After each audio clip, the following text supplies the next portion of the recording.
Спорниот закон за Гама помина во собрание, но контраверзите околу него не стивнаа. Мнозинството пратеници дадоа амин за законот со кој се решава долгогодишниот спор околу сопственоста на Гама, која државата ја купува за 32,7 милиони евра од Макпетрол. Сето ова се случува среде пандемија и вон судски и покрај гласните негодување на опозицијата и предупредувањето на дел од експертската јавност за сомнителност на постапката. Постапката во законодавниот дом заврши, но за да стане оперативен законот треба да го парафира и шефот на државата. Опозицијата бара председателот Стево Пендаровски да стави вето, односно да не го потпише указниот закон, за кој предупредуваа дека е криминален и штетен за државата. Тоа што среде пандемија власта склучи милионска сделка со приватна компанија ги загрижува и граѓаните, кои реагираа дека за време на криза власта не треба да се расфрла со државни пари. Не е добро и треба да размислува малку потрезвено. Бидејќи влада е голема сиромаштија, не е моментот за тие работи. Не знам дали е добро. Народот се сиромашен.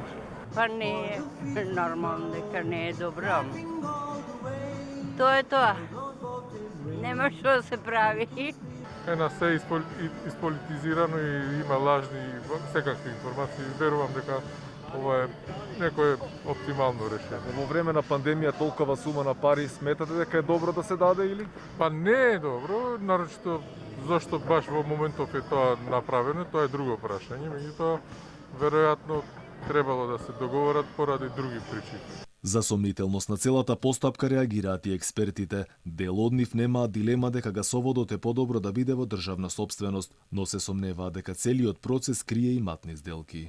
И сега за 4 години да се зголеми капиталната вредност за 50 просто е навистина чудно. Бидејќи во овие 4 години немаме толку големи капитални вложувања во преносниот систем, кај што би бил Гама или друго, немаме ништо забележано толку од денешка да дигне вредноста на Гама фирмата што е тука.